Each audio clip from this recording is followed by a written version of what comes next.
Hello everyone! Welcome to the second vlog of our Cancun, Mexico stay. So sa morning na to, nag-good morning lang ako kay JJ. Nakita niyo nandun siya sa loob ng room. Hindi ko inopen yung door. Sorry naman. Ngayon, papakita ko lang sa inyo yung view namin, which is the lagoon or the river, tapos yung building. After namin nag-breakfast, hindi ko na na-videohan. Nagpunta kami dito sa sports bar. Unfortunately, they don't serve food as early as like breakfast time. So, nag-order lang kami ng mga drink. Tignan nyo si JJ, talaga naman. Sabi niya, sa akin yung mango mommy, sa'yo yung strawberry. Ngayon, pinapakita ko lang po sa inyo na ganito yung itsura ng sports bar. So, may bilyaran, tapos may mga tables and chairs where you can chill and chit-chat with your friends. Meron din silang F1 simulator. I think hindi ko siya na-videohan. At ito si JJ, enjoy lang po siya sa kanyang mga nakikita dito sa sports bar. And only drinks din talaga ang batang ito. Talagang sugar rush. After namin sa sports bar, we headed our way to the rehearsal. Kasi may rehearsal kami para sa wedding tomorrow. Tignan niyo naman si JJ. Talagang dinala pa niya yung drink niya. Pero okay lang yan kasi sinusulit ni JJ yung bayad. Maraming salamat sa iyo, kuya, for taking us to the rehearsal.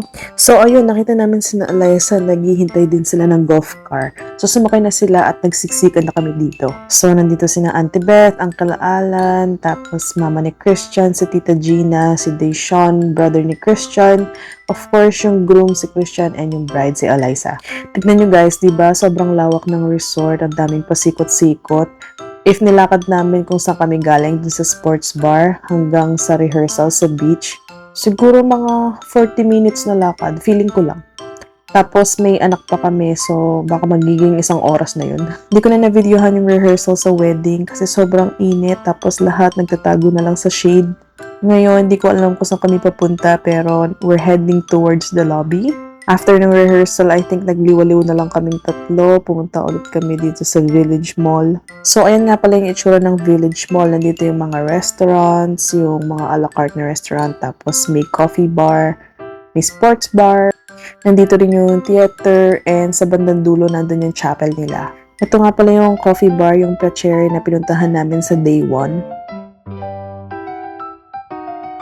Ito na naman, so hindi ko na rin na-videohan. Nag-dinner pala kami, rehearsal dinner.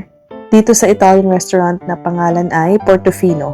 Ito si Kuya Server, gumagawa siya ng tiramisu from the scratch.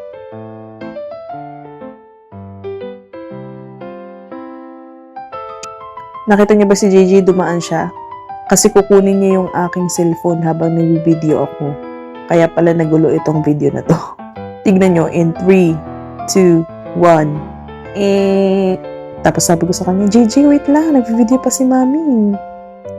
After namin mabusog, kami ay pumunta dito sa junior club kasi si JJ gusto niya maglaro. So, hinayaan muna namin siya maglaro dito para bumaba din naman ang aming mga kinain kasi sobrang busog namin.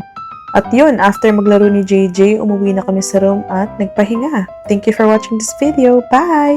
God bless!